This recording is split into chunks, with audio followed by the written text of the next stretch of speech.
أعوذ بالله من الشيطان الرجيم. بسم الله الرحمن الرحيم. وأيوب إذ نادى ربه أني مسني الضر وأنت أرحم الراحمين. فاستجبنا له فكشفنا ما به من ضر وآتيناه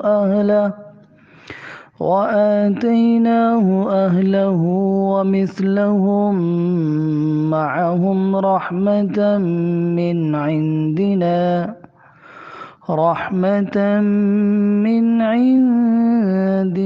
وذكرى للعابدين.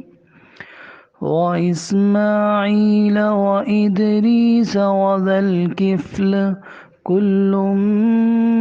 من الصابرين. وأدخلناهم في رحمتنا إنهم من الصالحين. وذا النون إذ ذهب مغاضبا فظن أن لن نقدر عليه فنادى في الظلمات أن لا إله إلا أنت سبحانك إني كنت من الظالمين. فاستجبنا له ونجيناه من الغم وكذلك ننجي المؤمنين. وزكريا إذ نادى ربه رب لا تذرني فردا وأنت خير الوارثين. فاستجبنا له ووهبنا له يحيى وأصلحنا له زوجه إنهم كانوا يسارعون في الخيرات ويدعوننا رغبا ورهبا وكانوا لنا خاشعين. والتي أحصنت فرجها فنفخنا فيها من روحنا وجعلناها وابنها آية للعالمين. صدق الله العظيم. وأيوب إذ نادى ربه أني مسني الضر. اور ایوب علیہ السلام کا تذکرہ کرو، ان کو یاد کرو۔ وایوبا حالت نصب میں ہے، مفعول ہے، تو یہاں پر بھی قرینے کی بنیاد پر فعل کو محذوف مانیں گے، فعل فاعل کو، یعنی ہم نے عطا کیے یا ایوب کو۔ انبیاء کا تذکرہ یہاں چل رہا ہے، انبیاء کی زندگیوں کو یہاں پیش کیا جا رہا ہے۔ ان انبیاء کی زندگی میں دو طرح کی باتیں ہیں، دو لوگوں کو مخاطب ہے۔ ایک وہ ہیں جو اللہ کو ماننے والے ہیں، ایک وہ ہیں جو اللہ کو نہیں مانتے اور اللہ کی باتوں کو نہیں مانتے، انبیاء کی تکذیب کرتے ہیں۔ تو ان انبیاء کی زندگی میں ان متکبرین کے لیے، ان منکرین کے لیے درس ہے جو خدا کی نعمتیں پا کر خدا ہی سے اکڑ رہے ہیں، خدا کی بات نہیں مان رہے۔ اللہ کی نعمتیں مل رہی ہیں لیکن اللہ سے منہ موڑے ہوئے ہیں، ان کے لیے بھی اس میں عبرت ہے کہ دیکھو تاریخ گواہ ہے جن لوگوں نے انبیاء کی بات کو نہیں مانا، انبیاء کی لائی ہوئی تعلیمات پر عمل نہیں کیا، ان کی مخالفت کی، ان کی تکذیب کی، اللہ نے ان کے ساتھ کیا سلوک کیا ہے۔ اور دوسری طرف ہے کہ جو آپ صلی اللہ علیہ وسلم اور آپ کے مظلوم صحابہ ہیں ان کے لیے بھی درس ہے۔ درس یہ ہے کہ جو آزمائش آتی ہے اور نازک گھڑی آتی ہے، پریشان کن حالات پیش آتے ہیں، وہ اونچا اٹھانے کے لیے آتے ہیں، وہ آزمائش ترقی کے لیے آتی ہے، وہ آزمائش اللہ سے قریب کرتی ہے۔ یہ آزمائش اللہ تعالیٰ اپنے نیک بندوں کو، راہ حق پر چلنے والوں کو اس لیے نہیں دے رہا ہے کہ ان سے ناراض ہے، بلکہ ان کی آزمائش اس لیے ہو رہی ہے تاکہ ان کے گناہ بھی معاف ہو جائیں جو تھوڑے بہت انہوں نے انجانے میں کر لیے ہیں، اور ان کا درجہ بلند ہو جائے، ان کی اللہ تعالیٰ سے قرب ہو جائے، ان کا ایمان مضبوط ہو جائے، وہ کسی طرح بھی اپنے موقف سے ہٹے نہیں۔ یہ انبیاء کی داستان، انبیاء کے واقعات سنا کر یہ چیز باور کرائی جا رہی ہے، ذہن نشی کرائی جا رہی ہے کہ دیکھیں انبیاء کے ساتھ بھی یہ آزمائشیں آتی ہیں، انبیاء کے ساتھ بھی یہ پریشانیاں ہوتی ہیں، انبیاء کے ساتھ بھی لوگ زیادتی کرتے ہیں، پھر ہم ان کو بچا لیتے ہیں، وہاں سے نکال لیتے ہیں، ان زیادتی کرنے والوں کو ہم ہلاک کرتے ہیں، ان حق کی مخالفت کرنے والوں کو ہم دنیا سے نام و نشان ان کا ختم کر دیتے ہیں۔ کوئی ان کا اچھے سے نام لیوا نہیں ہوتا، نام لیوا ان کا ہوتا ہے جو حق کی راہ پر ہوتے ہیں۔ انبیاء علیہ السلام کا تذکرہ اچھے سے کیا جاتا ہے۔ تو مختلف انبیاء کی جو اہم صفت تھی، جو اہم ان کے اندر کام تھے ان کے جو انہوں نے کی ہے، ان کا تذکرہ ہو رہا ہے۔ کسی کی بتایا گیا کہ حضرت نوح علیہ السلام نے مسلسل دعوت و تبلیغ کی ہے، ایک لمبے عرصے تک دعوت و تبلیغ کا کام کیا ہے۔ اسی طرح ابراہیم علیہ السلام اور دیگر اصحاب کا تذکرہ، حضرت داؤد علیہ السلام، حضرت سلیمان علیہ السلام کہ وہ قدرداں تھے، شکر گزار تھے، اللہ نے ان کو نعمتوں سے نوازا، تو نعمتیں مل کر اکڑ نہیں گئے، نعمتیں مل کر وہ اللہ کے احکام سے منہ نہیں موڑا انہوں نے، بلکہ اللہ نے ان کو حکومت دی، اللہ نے ان کو سلطنت عطا کی، اللہ نے ان کے تابع کیا ہواؤں کو، اللہ نے تابع کیا انسان اور جنات کو، اور دیگر چیزیں اللہ نے ان کے تابع کر دی تھی، لیکن وہ ان نعمتوں کو مل کر، ان نعمتوں کو پا کر وہ اللہ سے دور نہیں ہوئے، وہ ناشکری انہوں نے نہیں کی، بلکہ ان نعمتوں کو پا کر انہوں نے اللہ کا شکر ادا کیا، اللہ سے قرب اور بڑھایا، اللہ سے اور کے سامنے اور عاجزی کی، اللہ کے حکام کی اور پابندی کی، تو یہ نعمتیں ملنے پر ان کے ساتھ تو یہ ہمارے لیے بھی عبرت ہے کہ ہمیں اللہ نے نعمتیں دے رکھی ہیں، تو کہیں ایسا تو نہیں کہ ہم غفلت میں چلے گئے ہیں اور ان نعمتوں کا غلط استعمال کر رہے ہیں۔ اب یہاں اب تک شکر کی مثالیں تھی، حضرت داؤد کی، حضرت سلیمان علیہ السلام کی، اب یہاں مثال کے طور پر صبر کی مثال کے طور پر حضرت ایوب علیہ السلام کا تذکرہ ہو رہا ہے کہ وَأَيُّوبَ إِذْ نَادَى رَبَّهُ أَنِّي مَسَّنِيَ الضُّرُّ وَأَنْتَ أَرْحَمُ الرَّاحِمِينَ۔ اور ایوب کو یاد کرو کہ اللہ تعالیٰ نے ان کو بھی علم، حکمت، نبوت سے نوازا تھا کہ جب انہوں نے اپنے رب کو پکارا کہ انی مسنی الضر، کہ مجھے تکلیف پہنچی ہے، وہ کسی بیماری میں مبتلا ہو گئے تھے کہ مجھے تکلیف پہنچی ہے، وَأَنْتَ أَرْحَمُ الرَّاحِمِينَ، اور آپ سب سے زیادہ رحم کرنے والے ہیں۔ دیکھیے اس کے اندر بیماری کا تذکرہ ہے، لیکن بیماری کو دور کرنے کا تذکرہ نہیں ہے کہ اللہ میری اس بیماری کو دور کر دیجئے، شکوہ نہیں ہے کہ بہت پریشانی ہو گئی ہے، بہت میں اکتا گیا ہوں اس بیماری سے، یہ نہیں ہے، اس کا تذکرہ نہیں ہے، صرف اتنا ہے کہ اللہ ایک بیماری پہنچ گئی ہے، پریشانی ہے، لیکن اس پریشانی میں اگر اللہ تو خوش ہے،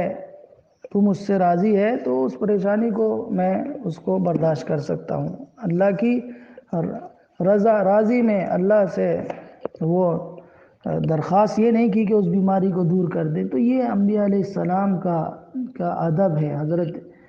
ایوب علیہ السلام نے اس دعا کے ذریعے، یہ بہت ہی اہم ہے اور کتنی باادب دعا ہے، اس پر جتنا غور کرتے جائیں گے اتنے معانی اس کے اندر سے نکلتے چلے جائیں گے۔ تو یہ شکر کی مثالیں سنانے کے بعد اللہ تعالیٰ نے یہاں حضرت ایوب علیہ السلام کا سب سے پہلے تذکرہ کیا، اور ان کی صبر کی مثال کے طور پر ان کو یہاں پیش کیا جا رہا ہے۔ صبر کی اعلیٰ مثال انہوں نے قائم کی ہے۔ تو حضرت ایوب علیہ السلام نے اس وقت کہا جب اپنے رب کو پکارا کہ یا رب مجھے ایک تکلیف پہنچی ہے اور آپ ارحم الراحمین ہیں۔ اس میں بلاغت کا اعلیٰ نمونہ موجود ہے اس کے اندر، اس دعا کے اندر، کہ دعا تو ہے لیکن زبان پر اس بیماری کے لیے دعا نہیں ہے، کہ خدا کی رحمت پر چھوڑ دیا ہے کہ اللہ آپ ارحم الراحمین ہیں، اللہ کی رحمت پر انہوں نے چھوڑ دیا ہے۔ اب اگر اللہ کی رحمت کا تقاضا ہوگا بیماری کو دور کرنا تو کر دے گا، اور اللہ کی رحمت اسی میں ہے کہ میں بیماری میں رہوں تو میں خوش ہوں۔ تو میں نے اپنی اس بیماری کو اللہ تعالیٰ کے حوالے کر دیا ہے۔ پھر اللہ تعالیٰ نے آگے فرمایا کہ فَكَشَفْنَا مَا بِهِ مِن ضُرٍّ وَآتَيْنَاهُ أَهْلَهُ وَمِثْلَهُمْ مَعَهُمْ۔ اللہ تعالیٰ نے حضرت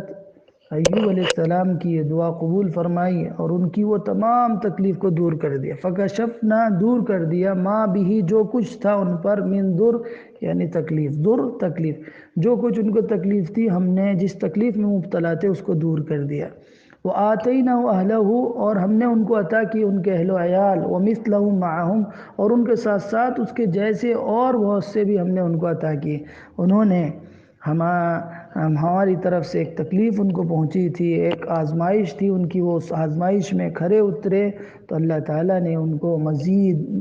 بیوی بچوں سے، مال و دولت سے، ہر چیز سے ان کو نوازا۔ بہت سی روایات میں ہیں کہ وہ پہلے بہت مالدار تھے، ان کے پاس بہت ساز و سامان تھا، ان کے پاس بہت سارے جانور تھے، مال و دولت تھا، بیٹے تھے، بیٹیاں تھیں، الگ الگ روایت میں الگ الگ انداز میں بہت سا ساز و سامان تھا۔ لیکن شیطان کو ان سے جو ہے یہ آیا اللہ کے سامنے، اس نے کہا کہ اللہ تیرا بندہ اس لیے صبر و شکر کرتا ہے کہ اس کے پاس مال و دولت بہت ہے۔ تو اللہ نے کہا کہ چلو تم اس کو نقصان پہنچا کر دکھا دو، دیکھو وہ اس کے بعد بھی ہمارا صبر کرنے والا بندہ ہوگا۔ چنانچہ سورہ سعد میں ہے وَاذْكُرْ عَبْدَنَا أَيُّوبَ إِذْ نَادَى رَبَّهُ أَنِّي مَسَّنِيَ الشَّيْطَانُ بِنُصْبٍ وَعَذَابٍ، اور تذکرہ کرو ہمارے بندے ایوب کا کہ جب اس نے اپنے رب کو پکارا، اپنے رب کو آواز دی، کیا آواز دی کہ انی مسنی الشیطان بنصب وعذاب، کہ شیطان نے مجھ کو رنج اور تکلیف پہنچائی ہے۔ یہ سورہ سعد کی آیت نمبر 41 ہے، اس میں تذکرہ ہے کہ شیطان نے مجھے کیا کیا ہے، تکلیف پہنچائی ہے، مجھے پریشانی میں مبتلا کر دیا، رنج و عالم مجھے دے دیے ہیں۔ لیکن کیا کیا، پھر بھی وہ صبر کرتے رہے، اس پر جمے رہے، اس پر ڈٹے رہے، شکوے شکایت نہیں کی، آوازاری نہیں کی، بلکہ اللہ کی رحمت، اللہ کی طرف متوجہ رہے کہ اللہ تیری رحمت اگر اسی میں ہے میرے ساتھ، تو مجھ سے راضی ہے، تو مجھے اس تکلیف سے کوئی تکلیف نہیں ہے۔ وہ اللہ کے اس پر جمے رہے، صبر کرتے رہے، تو اللہ تعالیٰ نے پھر ان کی اس تکلیف کو بھی دور کر دیا، اور ان کے جو بچے ان سے دور ہو گئے تھے، ان کے مال و دولت میں جو کمی آ گئی تھی، ان کے کھیت اجاڑ دیے گئے تھے، ان کے جانور مر گئے تھے، اور بھی بہت سی پریشانیاں ان کو لاحق ہوئی تھی، تو اللہ تعالیٰ نے ان سب کو وہ واپس عطا کر دیے۔ تو یہ اللہ تعالیٰ نے اپنے فضل سے ان کو اور بھی اس کے ساتھ دیا، جو انہوں نے مانگا بھی نہیں تھا وہ بھی اللہ تعالیٰ نے ان کی تواضع، ان کی ساری عاجزی اور صبر کی وجہ سے ان کو عطا کر دیا۔ رحمتا من عندنا وذکرى للعابدین، اللہ تعالیٰ کہہ رہے کہ یہ سب ہماری رحمت کی وجہ سے ہیں، یہ ہماری رحمت ان پر ہوئی ہے، ان کو یہ سب ملا ہے، یعنی جو کچھ ہوا ہے یہ ہمارے فضل سے، ہمارے احسان سے، ہماری رحمت سے ہوا ہے۔ حالات بظاہر بالکل مایوس کن تھے، لوگوں کو لگ نہیں رہا تھا کہ ان کی حالت اچھی ہو جائے گی، لوگ یہ سمجھ رہے تھے کہ تو اب پریشان ہی رہیں گے، بیمار ہی رہیں گے، ان کو آفت و مصیبت میں ہی رہیں گے۔ حالات بظاہر بالکل مایوس کن تھے، پریشان کن تھے، لیکن اللہ تعالیٰ نے ان کی اپنی فضل سے ان کی مدد کی۔ ایوب علیہ السلام مایوس نہیں تھے، لوگ ان کو دیکھ کر یہ سمجھتے تھے کہ وہ مایوس تھے، لیکن اللہ تعالیٰ کی رحمت سے حضرت ایوب علیہ السلام مایوس نہیں تھے، اس لیے انہوں نے فرمایا وَأَنْتَ أَرْحَمُ الرَّاحِمِينَ، آپ سب سے زیادہ رحم کرنے والوں سے رحم کرنے والے ہیں۔ دنیا میں جتنے لوگ رحم کرتے ہیں اس سے کہیں زیادہ اللہ رحمان ہیں، اپنے بندوں پر رحم کرنے والا، یہ ان کی امید تھی، اور وہ اللہ سے سچی محبت کرتے تھے، اللہ کے نبی تھے۔ تو یہ سب خیر اللہ تعالیٰ رحمتا من عندنا، یہ سب ہماری رحمت کا تقاضا تھا، ہمارے فضل ہوا ہے ان پر، ان کی اس تکلیف کو دور کر دیا، ان کی پریشانی کو دور کر دیا۔ وَذِكْرَى لِلْعَابِدِينَ، اور یہ نصیحت ہے، یاد دہانی ہے عبادت گزاروں کے لیے۔ جو لوگ بھی ایک اللہ کی عبادت کرنے والے ہیں ان کو آزمائشیں آتی ہیں، ان کے ساتھ پریشانیاں آتی ہیں، وہ اپنی پریشانیوں سے پریشان نہ ہوں بلکہ اللہ کے فضل کو تلاش کریں، یہ نصیحت ہے، یہ عبادت کرنے والوں کے لیے اور اللہ کی بندگی کرنے والوں کے لیے اس میں نصیحت ہے کہ ہر قسم کے نرم و گرم حالات سے سامنا کرنا پڑے گا، واسطہ ہوگا، ان موقعوں پر حضرت یعقوب علیہ السلام کو یاد کر لینا اور حضرت یعقوب کو نمونہ بنا لینا، اس کے نمونے میں سے عمل کر کے اللہ کا فضل تمہارے ساتھ ہوگا۔ تو یہ عبادت کرنے والوں کے لیے بھی، اللہ کی بندگی کرنے والوں کے لیے بھی اس میں پیغام ہے۔ وَإِسْمَاعِيلَ وَإِدْرِيسَ وَذَا الْكِفْلِ، اور حضرت اسماعیل آزمائش ہوئی، آزمائے گئے، پریشانی میں ڈالے گئے، اس کے بعد اس پر صبر کیا، جمے رہے، ڈٹے رہے، ان لوگوں کی مثالیں یہاں، ان انبیاء کی مثال یہاں بیان کی جا رہی ہے۔ وَإِسْمَاعِيلَ وَإِدْرِيسَ وَذَا الْكِفْلِ، اسماعیل، ادریس اور ذو الکفل کو یاد کرو کہ ان کو بھی اللہ تعالیٰ نے نبوت سے سرفراز کیا تھا۔ اسماعیل کا تذکرہ تو سب سنتے ہی رہتے ہیں کہ حضرت اسماعیل علیہ السلام کو آزمایا گیا تھا کہ ان کے والد حضرت ابراہیم علیہ السلام کو خواب میں دکھایا گیا کہ وہ اپنے بیٹے کو ذبح کر رہے ہیں، پھر انہوں نے اپنے بیٹے کے سامنے اس کا تذکرہ کیا تو بیٹے نے کہا کہ آپ کو جو حکم ملا ہے آپ کیجئے، آپ تو مجھے صبر کرنے والوں میں سے پائیں گے۔ اسی طرح ادریس علیہ السلام کا تذکرہ ہے اور ذو الکفل کا تذکرہ ہے۔ اسماعیل علیہ السلام کا تذکرہ مشہور ہے، اور یہ ادریس اور ذو الکفل کا صحیح روایات سے، بن اسرائیلی روایات تو بہت زیادہ ہیں، لیکن ہم کسی نتیجے پہ یہ نہیں پہنچ سکتے ہیں، پورے دلیل کے ساتھ یہ نہیں کہہ سکتے کہ یہ کس زمانے میں تھے اور ان کا کیا، ان کا اور زندگی کے بارے میں کیا ہے، کوئی تذکرہ نہیں ہے۔ کل من الصابرین، ہر ایک ان میں سے جمنے والا تھا، جو مشن ان کو ملا تھا۔ صبرہ کے معنی ہوتے ہیں جمنا، ڈٹنا، اور جو مشن، جو تعلیم، جو اللہ کی طرف سے احکامات ان کو ملے تھے اس پر یہ جمے ہوئے تھے، ڈٹے ہوئے تھے، اس کے سے ذرہ برابر اس سے الگ نہیں ہوئے۔ تو اللہ تعالیٰ نے ان کا تذکرہ کیا کہ جب وہ ڈٹے رہے تو اس کے نتیجے میں کیا ہوا، وَأَدْخَلْنَهُمْ فِي رَحْمَتِنَا، جب کوئی مشن نبوت پر جم جاتا ہے، مشن نبوت پر ڈٹا رہتا ہے، مخالفتیں ہوتی ہیں، پریشانیاں آتی ہیں، آزمائشیں آتی ہیں، مصیبتیں آتی ہیں، لیکن وہ اس حق کی راہ کو نہیں چھوڑتا، اس پر جمے رہتا ہے، دعوت و تبلیغ کرتا رہتا ہے، پھر اللہ کی طرف سے رحمت کے فیصلے ہوتے ہیں۔ وَأَدْخَلْنَاهُمْ فِي رَحْمَتِنَا، پھر ان کو ہم نے داخل کر لیا اپنی رحمت میں، یعنی پہلے انہوں نے صبر کا مظاہرہ کیا ہے، صبر کی راہ پر چلتے رہے ہیں، تو پھر اللہ کی طرف سے کیا ہوا، وَأَدْخَلْنَاهُمْ فِي رَحْمَتِنَا، اور ہم نے ان کو داخل کر لیا اپنی رحمت میں۔ إِنَّهُمْ مِنَ الصَّالِحِينَ، اور یہ سب لوگ نیک لوگوں میں سے تھے، نیک لوگ، حق ادا کرنے والوں میں سے تھے۔ صالح کہتے ہیں حق ادا کرنا، حق ادا کرنے والوں میں سے، صالح نیک، ہر ایک کا حق ادا کر دے۔ دین کی اعتبار سے جو حق ادا کرنے والا ہوتا ہے اس کو صالح کہتے ہیں، ہر چیز کا حق ادا کر دے، اللہ کا، بندوں کا، بیوی کا، بچوں کا، رشتہ دار کا، پڑوسی کا، ہر ایک کا حق ادا کر دے، اس کو کہتے ہیں صالح۔ تو یہ سب لوگ ہمارے صالح بندوں میں سے تھے۔ وَظَنُّونِ إِذْ ذَهَبَ مُغَاضِبًا فَظَنَّ أَن لَّن نَّقْدِرَ عَلَيْهِ فَنَادَىٰ فِي الظُّلُمَاتِ أَن لَّا إِلَٰهَ إِلَّا أَنتَ سُبْحَانَكَ إِنِّي كُنتُ مِنَ الظَّالِمِينَ۔ ذَنُّون حضرت یونس علیہ السلام کو کہتے ہیں ذُنُّون، ان کے صاحب الحوت سے قرآن میں تذکرہ کیا گیا، مچھلی والے، اور ذُنُّون کے نام سے بھی ان کا تذکرہ ہے۔ ذُنُّون، نون کہتے ہیں مچھلی کو، ذو مانے والا، مراد حضرت یونس علیہ السلام۔ تو حضرت یونس علیہ السلام کا قصہ قرآن کریم نے کہ اور بھی جگہ سورہ صافات میں بھی ہے اور سورہ نون میں بھی تذکرہ ہے، اور یہاں پر بھی ان کا تذکرہ ہے کہ وَظَنُّونِ، اور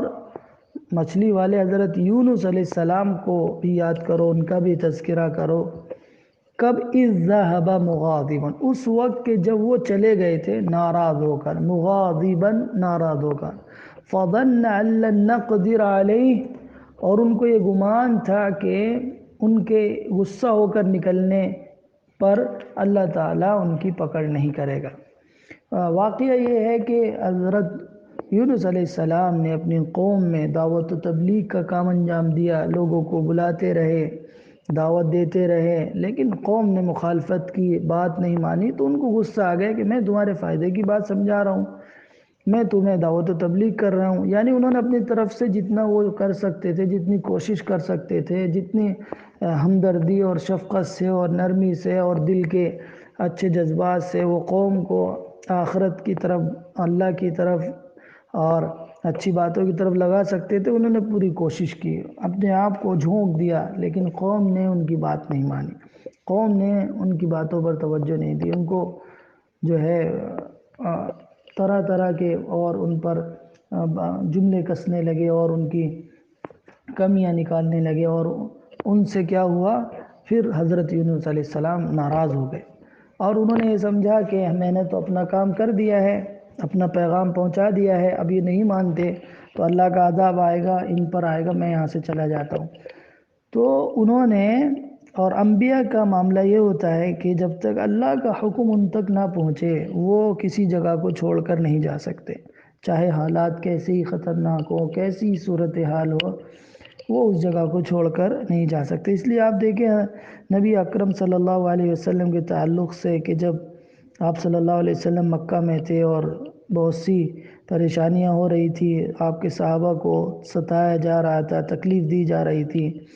تو آپ نے اپنے اصحاب کو اجازت دے دی تھی کہ آپ ہجرت کر جائیں یہاں سے، لیکن رسول اللہ صلی اللہ علیہ وسلم نے خود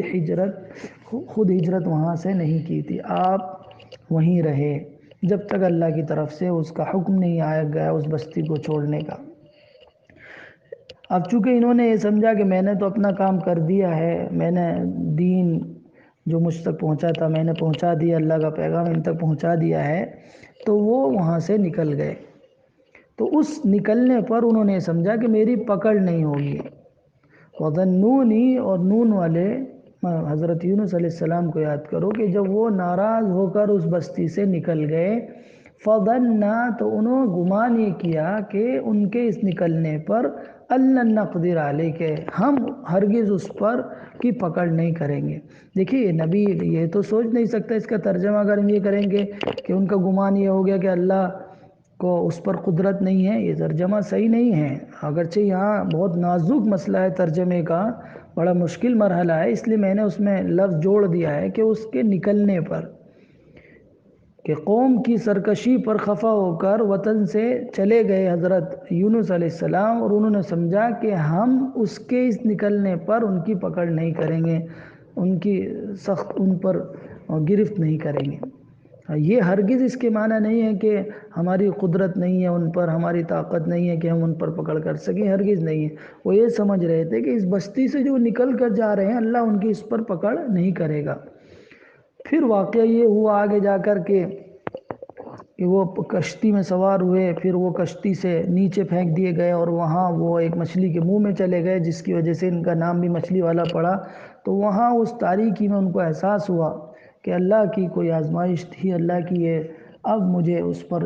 شرمندگی ہے کہ مجھے وہاں سے نہیں آنا چاہیے تھا،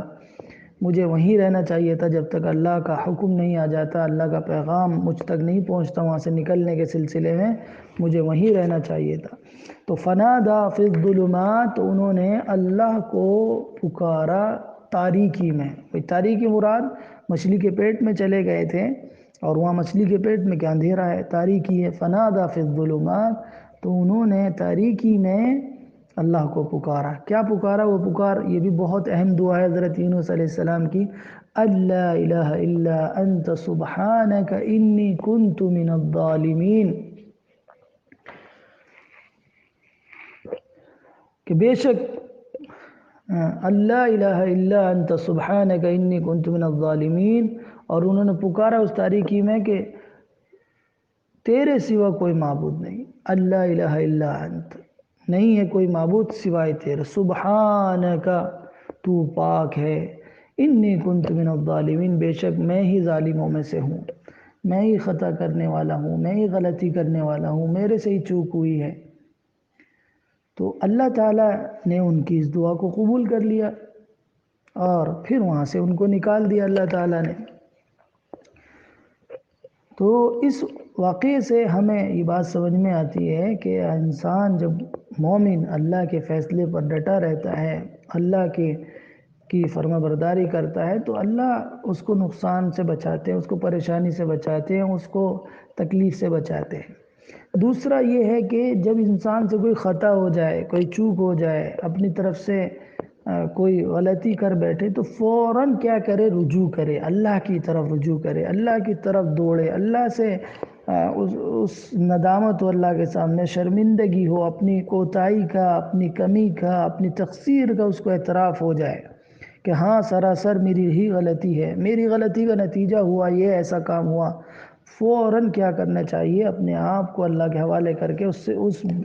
برائی سے پناہ مانگنی چاہیے، اس برائی سے حفاظت مانگنی چاہیے۔ یہ دیکھیے آپ، حضرت یونس علیہ السلام نے، ان کو محسوس ہوا کہ میں نے ایک ایسی چیز کی ہے جو مجھے نہیں کرنی چاہیے تھی، فوراً اللہ کی طرف رجوع ہو گئے، ان کا احساس ہو گیا۔ تو جو لوگ مخلص ہوتے ہیں ان کو اپنی غلطی کا احساس بہت جلد ہو جاتا ہے۔ فاستجبنا له ونجيناه من الغم وكذلك ننجي المؤمنين، جب ان کو احساس ہو گیا اور انہوں نے اللہ سے دعا کی لجاجت کے ساتھ، اللہ کے سامنے انہوں نے اپنی کوتاہی پر معافی مانگی اور اپنا اقرار کیا کہ ہاں مجھ سے غلطی ہوئی ہے، تو اللہ تعالیٰ نے فاستجبنا له، ان کی اس دعا کو قبول کر لیا، ونجیناہ من الغم، اور ان کو اس تکلیف سے، اس پریشانی سے اللہ تعالیٰ نے ان کو بچا دیا۔ ایک غم لگ گیا تھا ان کو، پریشانی ہو گئی تھی، اس سے اللہ تعالیٰ نے انہیں نجات دے دی۔ وَكَذَلِكَ نُنْجِي الْمُؤْمِنِينَ، اسی طرح ہم مومنین کو بچا لیا کرتے ہیں، مومنین کی اسی طرح ہم حفاظت کرتے ہیں۔ جو اللہ پر ایمان رکھنے والا ہے، اللہ پر اعتماد کرنے والا ہے، اللہ پر بھروسہ کرنے والا ہے، اللہ تعالیٰ اس کو اسی طرح نجات دے دیتا ہے، اس کو مصیبت سے نکال دیتا ہے، اس کے دل کو اطمینان دیتا ہے۔ تو حالات کتنی ہی تاریک ہو، مایوس کن ہو، پریشان کن ہو، لیکن انسان کو، مومنوں کو خاص طور سے دل برداشتہ نہیں ہونا چاہیے، دل چھوٹا نہیں کرنا چاہیے۔ لیکن اللہ نے ان مثالوں کے اندر ہمیں اللہ تعالیٰ سمجھا رہا ہے کہ اپنے دل کو چھوٹا نہ کریں۔ حالات پریشان کن ہوں گے، لیکن تم اللہ کی طرف رجوع کرو گے نیک عمل کے ذریعے سے، اور پھر اللہ سے دعاؤں کے ذریعے سے فریاد کرو گے، تو اللہ تعالیٰ جانتا ہے اور سنتا ہے، وہ اپنے بندوں کے ایمان کو صرف جانچتا ہے، اس کے بعد ان کی ان تکلیف سے ان کو نجات دے دیتا ہے، جس طرح حضرت یونس علیہ السلام کو نجات دی۔ ایک دن آئے گا کہ ساری تاریکیاں جن میں ہم گھرے ہوئے ہیں یہ سب ختم ہو جائیں گے، حق کا بول بالا ہوگا اور قوم ترقی کرے گی، ایمان کی فضائیں عام ہوں گی۔ تو یہ سب اللہ تعالیٰ کے ہاتھ میں ہے، ہمارا کام ہے کہ ہم اپنی ذمہ داری کو ادا کرتے رہیں اور اللہ سے لو لگاتے رہیں۔ ساتھ میں ہم کیا کریں، انبیاء کے مشن پر بھی ہوں، اور اپنے کام کو کرنے کے بعد اللہ سے دعا بھی کریں اور اللہ سے لو بھی لگائیں۔ انبیاء کی تعلیمات سے ہی معلوم ہو رہا ہے کہ وہ حق ادا کرتے تھے، اور اللہ کے پیغام کو پہنچانے میں